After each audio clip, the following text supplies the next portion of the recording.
Ladies and gentlemen, this topic is very interesting and it is brought to you from Vietnam to the Kingdom of Thailand and send it back to you, ladies and gentlemen, around the world.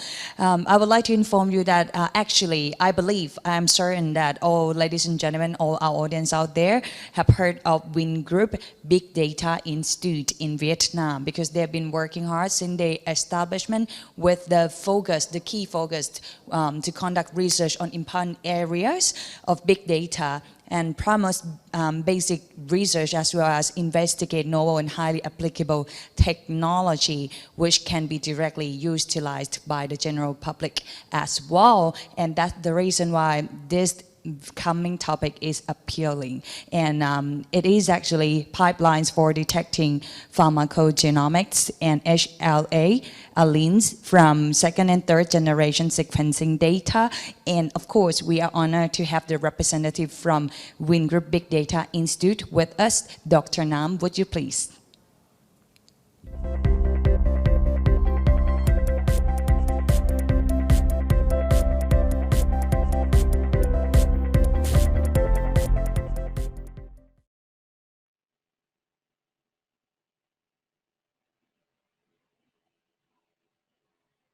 Is that okay? Okay, so can you hear me now? Okay, so I am Nam Sri Võ.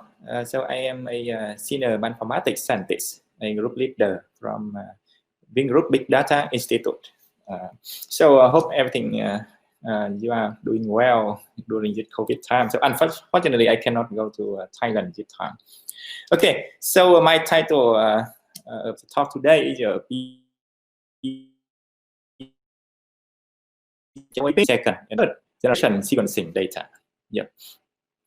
So my talk today include pharmacogenomics and HLA kind of introduction, and also I talk a little bit about second and third generation sequencing, and then I focus on HLA allele detection and PZ star allele detection.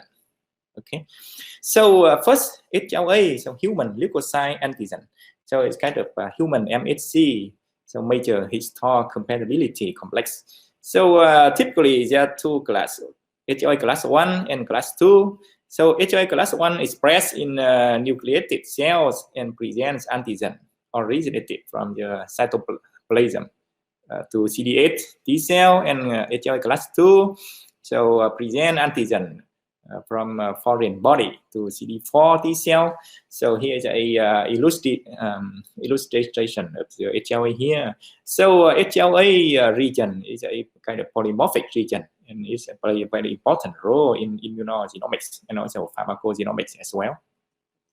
So here is HLA loci in the genome. So in human chromosome 6, so in the short arm, so we have a class 1 HLA A, C, B, and C, class 2 HLA DR, DQ, and DP. So that's kind of polymorphic region, and a lot of pseudogene here as well. But here it's kind of very polymorphic.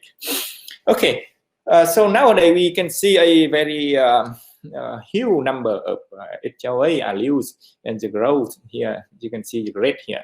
The rate of the growth of database here. So currently there are 27, around 28,000 allele sequences already submitted to IMGT. So a state-of-the-art global reference of the HLA. So among them, HLA class 1 alleles is around 20,000 alleles, and HLA class 2 around 7,000 alleles, and some other as well. I think we, in the Southeast Asian people, we can and we should contribute to this database. Most of our alleles here come from European people and some other ethnic groups, but I think maybe there's some kind of bias. We don't have many HLA allele sequences in this database. Okay. So similarly, the pharmacogene also a very high polymorphic region as well.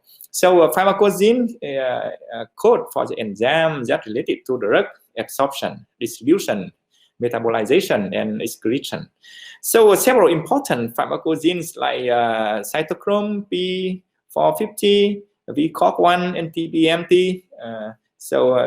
For example, the CYP2D6 is a pharmacogene that maybe is very familiar to PGX community. So the alleles of pharmacogene are often called a PGX star allele. So now, like the CYP2D6 gene, there are over 100 alleles from the pharma.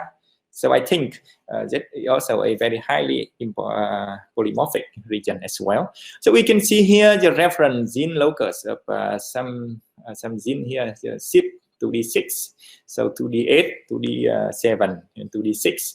So star allele means star here, like star 1, star 2, star 10, star 4. So some kind of variation of the PGX here, like SNV, the gene copy number variation, and CYP2D7 or 2D6 hybrid gene as well, and tandem arrangement as well. So there are lots of allele in this region. So also interesting region to study, even in terms of for the computer scientists or bioinformatics scientists. Okay, so my focus of my talk here is detecting HLA and PGX alleles from sequencing data. Oh, sorry, there's some typo here. So using second and third generation technology. Okay, so I will give a brief introduction to the sequencing technology. So maybe most of people here already know the NGS or next generation sequencing or second generation sequencing. So typically we have a short read around maybe 100 or to 150 base pair. But currently there are a lot of new technology, and one of them is the third generation sequencing or TGS. So we have longer reads, even 3 kilobase until 175 kilobase. So those long reads can cover the complicated region on genome such as HLA or PGX, kind of long and repetitive region. Yes, sequencing. So the thing is that TCS is under active development, and there are a lot of noisy reads, and it complicated the downstream analysis. And the pipeline for third generation sequencing data analysis is more difficult to deal with. So some popular company now, like Pacific Bioscience or Oxford Nanopore Technology, they also introduced some new technology that to improve the quality of the long read and even the length of the read as well. Okay, so the first thing we can I look at here is detecting HLA alleles from sequencing data, and here I focus on the NGS, so the second generation. So you know, HLA genes are highly polymorphic, so it's difficult to align the HLA-derived reads to the reference genome using some common reference common tools. So some general approach, like we can construct the library of the HLA known alleles using linear library like IMGT, IPD, HLA, or we even can construct a graph library, and it depends on each tools. Mostly they use partial order MSA. So whatever the library we construct, the general approach here, we will realize DNA sequencing reads into the library, and then we infer the HLA allele from the map reads. So it's kind of very specific tool for this region, or even or some other highly polymorphic region. Okay, PGX allele detecting also similar to HLA because pharmacogene are also highly polymorphic, although it's maybe less than HLA. So it's all difficult to align PGX derived reads to the reference genome. So general approach here is that we will do phasing, and we will do inferring PGX alleles based on the known alleles, and we also do realignment to get a precise pharmacogene sequences, and from that we can infer the PGX allele. Okay, so here are some tools for HLA allele calling from short reads. So we have a list of tools here that we already try. We already try all of them: Optitry, XHLA, HLA, Kurami, Polysolver, Athletics, and HLA-HD. And most of them, they can deal with both class 1 and class 2 HLA, but two of them, Optitry and Polysolver, cannot deal with class 2, even if they don't develop for class 2. Maybe right now they have some improvement, but not tested yet. So their approach is kind of diverse, from realignment to HLA allele reference, to use the K-mer, to use the graph as well, and many approach. And their resolution may come from 4 to 8 digits. Some of them like HLA or polysolver can come up to 8 digits, and athletics can up to 6 digits. So most of them they accept the input as BAM or FASTQ file, and the assembly now we tested using most of them they use HG38. Only HLA SD we are trying with HG19, kind of not updated. Okay, so here we have an evaluation of HLA allele calling. We use a truth set from 1000 genome project public sample, and they already genotyped by polyphemer. And based on that truth set, we try the HLA, LA, Kurami, athletics, HLA, SD. And it seems that HLA is a kind of a tool we recommend to use here.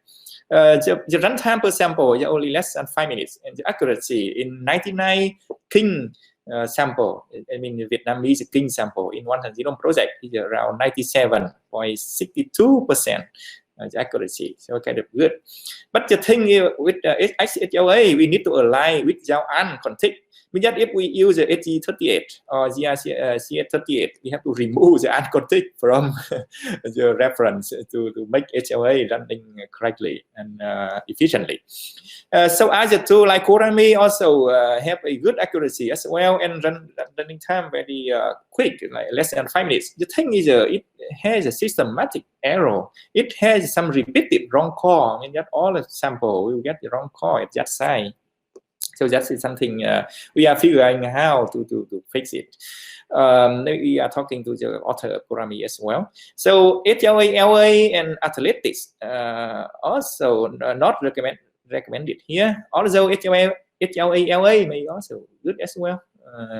But the thing it consumes lost memory volume.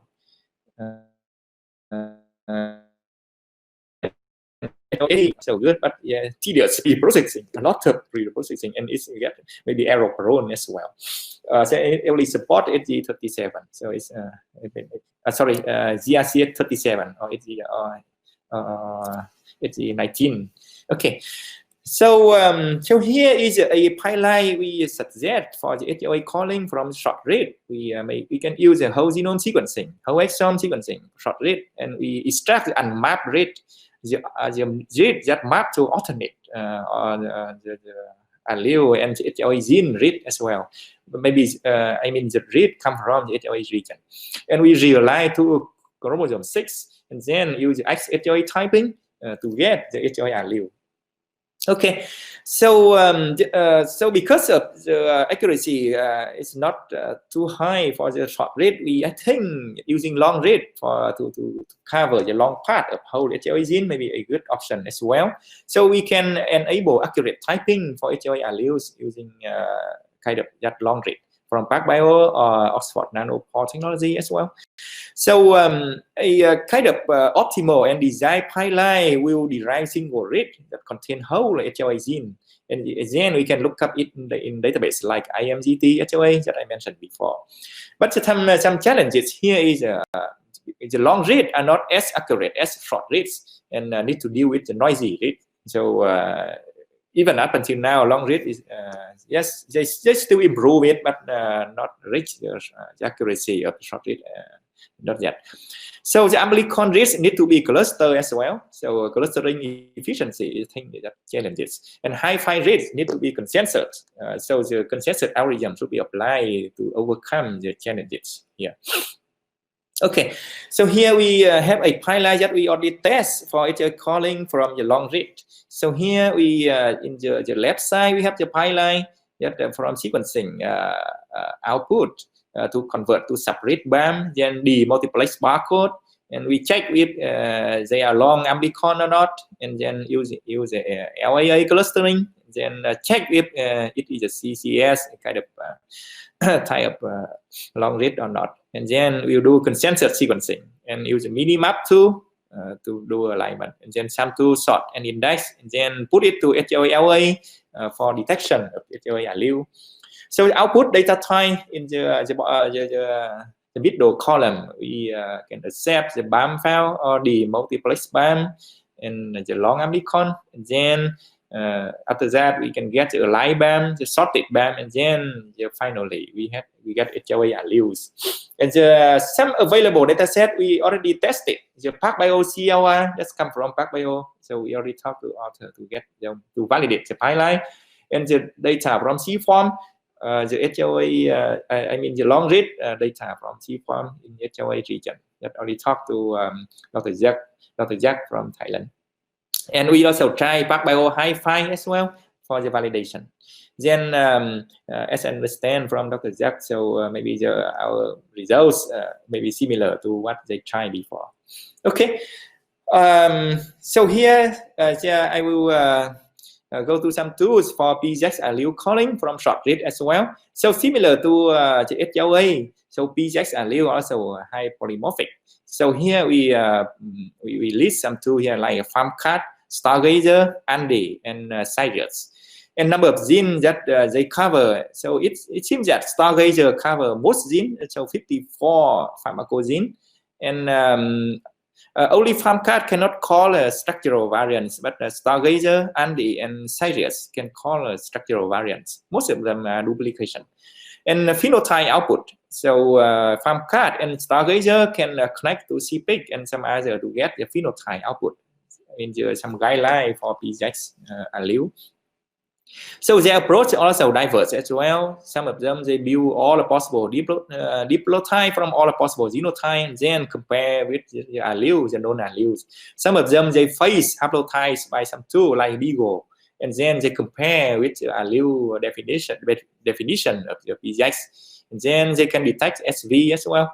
So either they use ILP or some other method as well. So most of them they accept input as VCF file. Only Stargazer can accept both VCF and BAM file. And most of them they two of them FarmCat and Stargazer and sorry, HG28, but AD accept only HG19. Stargazer can work with HG19, but recently they updated to HG38. Okay, that's so based on our preparation and about our validation, Stargazer may be a promising tool to do the PGX allele calling from short read.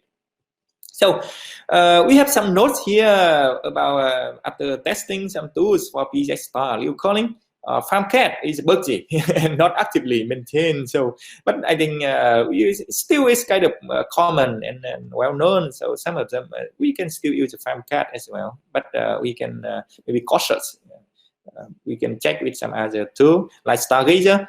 So this tool is actively developed a new feature and add more allele. So wrapper pipeline for running with cluster system is our plan, and we try to include the CPIC guideline phenotyping as well. So Andy is another tool, but sometimes it suffers with bug. We cannot get the alleles. And Sirius only support CYP to D6 typing. And only Stargazer certify the need for genotyping for a wide range of gene as well as phenotype determination. And we suggest to use it one. And the Sirius can be a supporting tool for typing SIP to D6 as well. Okay, so here is a pipeline for PGX star allele calling, and then based on input from whole genome sequencing or whole exome sequencing and short read, we can call a variant. And then we calculate the depth of coverage per base at the PGX gene location, and then we put all the input into the Stargazer. In our current pipeline, I mean the in-house pipeline, we also do some customized phasing. So, but here we didn't test them with the current standard data. But after our validation, so the customized phasing, our in-house pipeline work quite well, and we improve the PGX star allele calling as well. Okay, so here's an evaluation of PGX star allele calling. So we have a truth set from get RM public sample. So we use the pipeline as Stargazer 1.10. So we got the average accuracy of star allele calling around 69 or 70% for exact match. If we consider the second best candidate, so we can get 100% of, we can get all star allele from the truth set. Some of them may be structural variation, duplication, or some of them even the new alleles. So so here is a table of all genes that we already try to call with our pipeline. So like CYP1A1 or 2D6, 2A6, and some other gene as well. So average we get around 79%. Some of them go up to even very close to 100%, like TPMT or HLC 15A2, very close to 100%. And CYP2D to C8, we got exactly 100% of them. Okay, so here is some problem with the current pipeline when we try with the truth set. So we mistie in CYP2D6 because CYP2D6 is the most polymorphic region of the PGX allele. So most of mistie genotype fall in ambiguous core or new alleles or structural variation like duplication.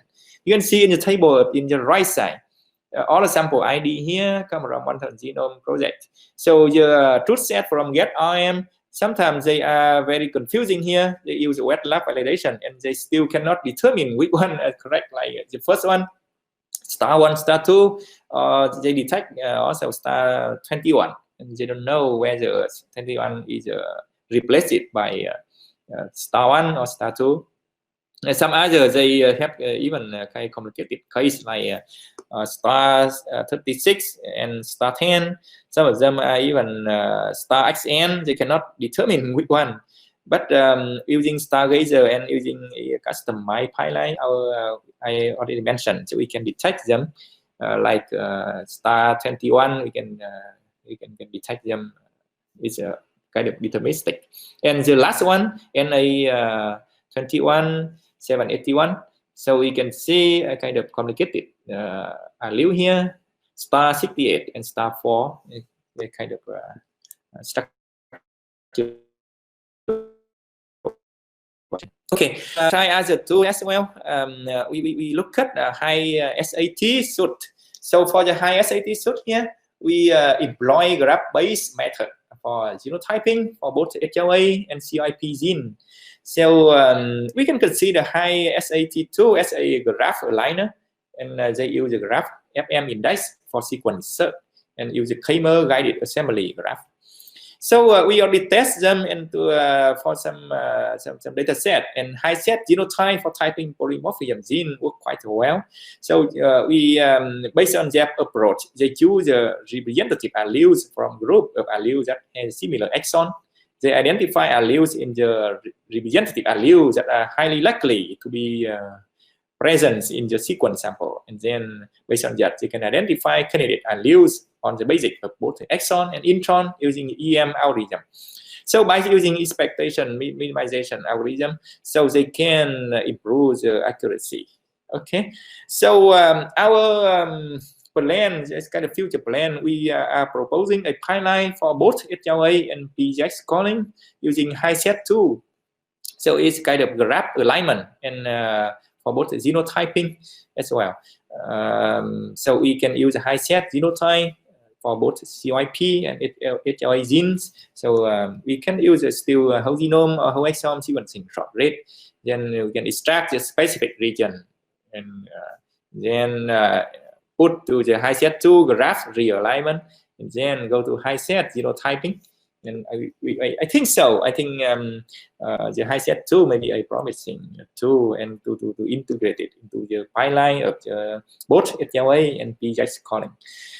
Okay, so here is a kind of network that we are collaborating with some other university and some other institution for some project based on PGX and HLA typing, and also some clinical project. So like University of Chicago, or Johns Hopkins, or University of Queensland, and Tel Aviv University and Golden Helix, and UCSD. So in Southeast Asia, we have make some collaboration with the NUS the Bioinformatics Institute of Singapore and Mahidol University in Thailand. So from someone here. So and some other university in Vietnam. So we try to target the genomic medicine.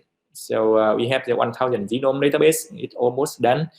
And we try to do some genome assembly and target the clinical and the patents and target the analysis and publication. And then we want to expand the international network based on these analysis. And some the chip testing for healthcare. I mean SNP chip testing and patient sample. And we also do some model optimization and genomic analysis. And the HLA and TGX, HLA allele calling is one of the direction we want to optimize. Yep. And here our core team and collaborators. A lot of them.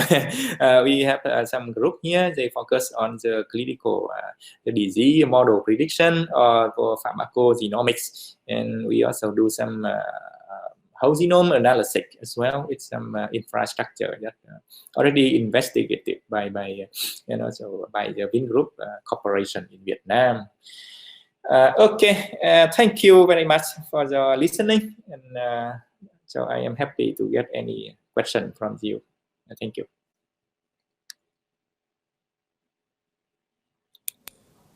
Thank you very much, Dr. Nam. And I would like to inform you that there are some questions from the panel at this very moment from the audience out there. So would you please answer those questions, please?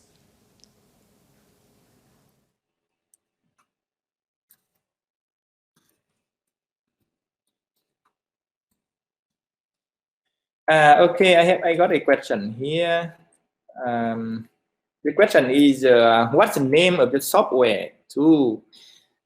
Okay, so the software tool we already tried several tools. Like for example, for HLA we try HLA when we wrap up into a pipeline. So our pipeline is not published yet. We just got in-house pipeline. But we will try to publish it soon. So maybe by the end of this year, and then I can yes, you can